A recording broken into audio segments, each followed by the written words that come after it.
Il y a déjà 70 ans, la mer Noire était un lieu d'affrontement majeur entre l'OTAN naissant et l'Union soviétique. Regardez, on va le voir à travers 4 cartes. Première carte, vous voyez que l'Union soviétique, avec les pays du pacte de Varsovie, contrôle les 2/3 du littoral de la mer Noire qui fait à peu près 6000 km. Et vous voyez que l'OTAN en bas avec la Turquie, c'est vraiment une portion congrue. Sauf que la Turquie contrôle les entrées et les sorties en mer Noire. C'est un atout majeur. On va passer à la deuxième carte et vous allez voir, Estelle, comment l'espace de la Russie va se rétrécir comme peau de chagrin. En 91, l'Union soviétique s'effondre et la Russie se retrouve avec 900 km seulement de littoral.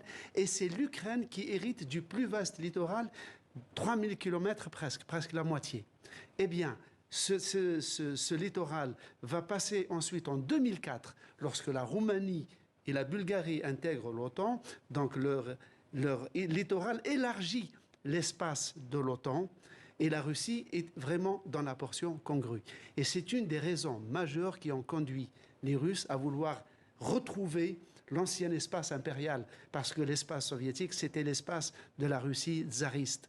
Eh bien, depuis l'invasion, l'annexion illégale de la Crimée, comme on le voit sur la carte, et ensuite du littoral ukrainien dans la mer d'Azov, la Russie est aujourd'hui en passe d'acquérir presque, de contrôler, même illégalement, presque la moitié du littoral de la mer Noire, avec au centre la base stratégique de Sébastopol, et c'est la base de la marine russe la plus importante, car les autres bases dans l'Arctique, dans la Baltique, à Vladivostok, dans le Pacifique, ce sont des bases où presque la moitié de l'année, l'eau gèle et ce sont des bases fermées. En revanche, la base de Sébastopol, qui est dans ce que les Russes appellent les mers chaudes, peut, à travers le Dardanelles, les détroits des Dardanelles et du Bosphore, aller en Méditerranée et donc intégrer ce qu'on appelle l'océan mondial. Et sans cette base, sans le franchissement des détroits que contrôlent les Turcs,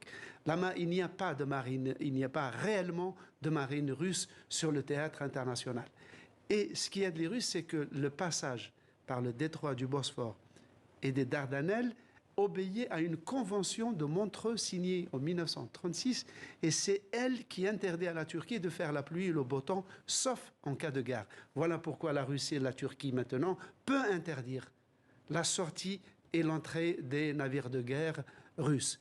Et comme la Turquie faisant partie de l'OTAN, vous voyez l'atout que peut avoir l'OTAN entre les mains. Effectivement, la complexité. Merci Slimane pour ce dessous des cartes.